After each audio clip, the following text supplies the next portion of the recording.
Selamat Shalom, selamat jumpa Jemaat Sutopo yang dikasihi oleh Tuhan Yesus. Pada hari ini saya akan membacakan dari Roma 13 ayat 13 seperti ini. Marilah kita hidup dengan sopan seperti pada siang hari. Jangan dalam pesta pora dan kemabukan, jangan dalam percabulan dan hawa nafsu, jangan dalam perselisihan dan iri hati. Saudara-saudara jemaat, sebelum saya menyampaikan sedikit renungan, mari kita bersama-sama bersatu di dalam doa. Mari kita berdoa. Ya Bapa, kami mengucapkan syukur kalau pada hari ini kami boleh menjumpai jemaat di dalam rangka kegiatan, di dalam rangka program Sapa Jemaat, Sapa Sahabat. Dan kami akan sedikit memberikan renungan. Bapak berkati supaya renungan yang akan diberikan ini boleh semakin menguatkan kehidupan iman jemaat Tuhan. Terima kasih Bapak, di dalam nama Tuhan Yesus kami berdoa. Amin. Saudara-saudara jemaat, jangan hidup dalam perselisihan.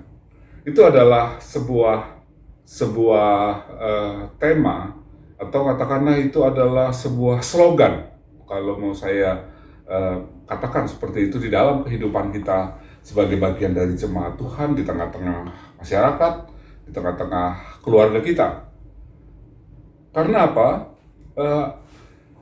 Ilustrasinya seperti ini, rekan-rekan, saudara-saudara jemaat, bahwa perselisihan itu terjadi sebenarnya karena rasa ego, rasa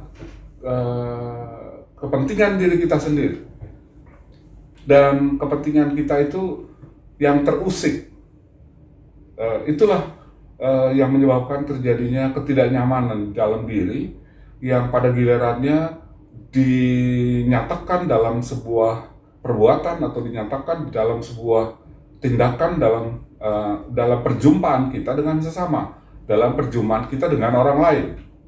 Nah, tentu saja kita mengingat sebuah konstruksi hubungan kita dengan sesama kita. Kalau kita menempatkan sesama kita itu memang sama pentingnya dengan diri kita, otomatis kita akan menghargai dia. Karena kita menempatkan hubungan kita dengan sesama dalam sebuah perjumpaan dengan orang lain itu, dia sama pentingnya, orang itu sama pentingnya dengan diri kita. Tetapi kalau ternyata kita hanya menempatkan orang lain itu dalam sebuah struktur hubungan bahwa dia adalah objeknya kita, maka yang terjadi adalah kita menjadi semakin arogan, atau kita menjadi semakin merasa diri kita yang paling baik, merasa diri kita yang paling benar. Nah, pada saat kita merasa diri kita yang paling benar, itulah kita sudah menutup diri kita untuk menerima masukan-masukan, untuk menerima kritikan sekalipun. Karena semua kritikan atau semua masukan-masukan yang mengoreksi kita, itu sudah kita anggap sebagai sebuah perlawanan dari orang lain. Dan kita tidak bisa menerima keadaan seperti itu, maka kita juga akan melawan. Maka disitulah terjadinya sebuah konflik, disitulah sebagai bentuk awal dari sebuah perselisihan yang berkepanjangan, yang pada gilirannya akan menimbulkan konflik di dalam kehidupan kita sebagai bagian dari jemaat Tuhan, baik di tengah-tengah masyarakat maupun di dalam kehidupan rumah tangga, dalam kehidupan keluarga kita masing-masing. Nah, itulah sebabnya Paulus di dalam suratnya kepada jemaat di Roma di dalam ayat 13 menyatakan, marilah kita hidup dengan sopan. Jadi kunci yang hubungan kita dengan orang lain, baik itu keluarga kita, jemaat kita, maupun dengan lingkungan di sekitar kita, kuncinya adalah Paulus sudah memberikannya, yaitu ayat 13, marilah kita hidup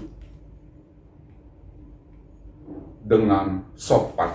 Nah, ini yang sebuah ungkapan Paulus ini yang mau menunjukkan bahwa kalau kita melihat orang lain dan kita memperlakukan orang lain itu dengan sopan, itulah yang dimaksudkan tadi, sebuah perjumpaan yang kita melihatnya sebagai sebuah struktur bentuk hubungan kita dengan orang lain, hubungan kita dengan keluarga kita, hubungan kita dengan jemaat kita, sebagai sebuah hubungan subjeknya. Jadi kita melihat mereka, kita melihat orang lain itu sama pentingnya dengan diri kita. Dan kalau itu terjadi, maka seharusnya perselisihan, seharusnya konflik sebagai sebuah kepanjangan dari perselisihan yang tidak terselesaikan itu harusnya sedikit demi sedikit semakin terkikis. Nah, saudara-saudara jemaat, di tengah-tengah situasi pandemi yang saat ini kita boleh bersyukur karena sudah cenderung semakin menurun. Tetapi toh kita masih menerima pembatasan untuk menjaga agar supaya tidak lagi terjadi sebuah kontak yang menyebabkan kembali menyebarnya virus COVID-19 yang sekarang sudah sangat jauh menurun. Nah, maka penguasaan diri adalah bagian yang terpenting di dalam hidup dan kehidupan kita sebagai bagian dari jemaat Tuhan. Penguasaan diri dalam menyikapi situasi yang berkembang, penguasaan diri dalam kita melihat sesama kita, penguasaan diri dalam kita bekerja di rumah karena peraturan-peraturan yang mengharuskan kita bekerja di rumah, bahkan tidak sedikit dari kita yang harus ter-PHK. Kalau kita tidak bisa menguasai diri, maka yang terjadi adalah sikap tidak bisa menerima keadaan, atau kita tidak mau berdamai dengan keadaan.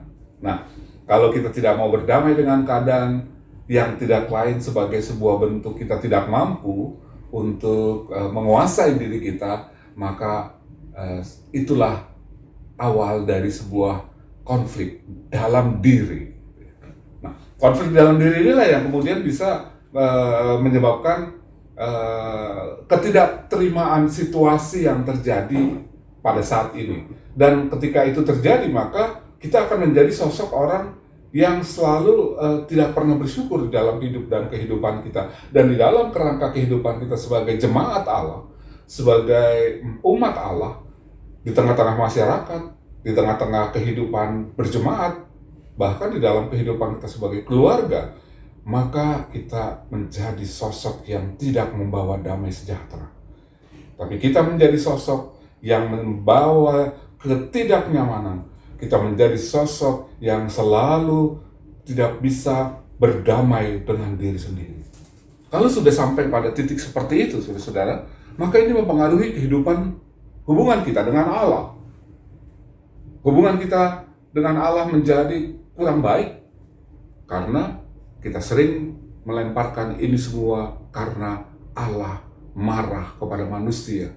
Ini semua karena Allah menghukum manusia. Kalau konsep itu sampai terjadi di dalam kehidupan iman kita, maka kita sudah mulai kehilangan akan status dan jati diri kita sebagai umat yang telah dikasihi oleh Allah, yang telah mendapatkan karya keselamatan dari Allah di dalam Yesus Kristus sebagai Tuhan dan Juru Selamat kita. Tapi saya yakin dan percaya bahwa kita semua sebagai bagian dari Jemaat GKI Sutopo tidak seperti itu.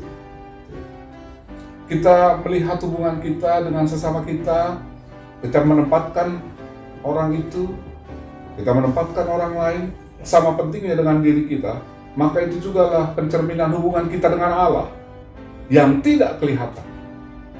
Kalau hubungan kita dengan sesama kita yang kelihatan saja tidak baik, bagaimana hubungan kita dengan Allah yang tidak kelihatan? Karena itu, saudara-saudara jemaat, masukilah kehidupan kita selanjutnya, belajarlah kita untuk berdamai dengan diri sendiri, belajarlah kita untuk berdamai dengan lingkungan kita, dan di balik itu semua, kita hiduplah senantiasa dalam pengucapan syukur kepada Allah.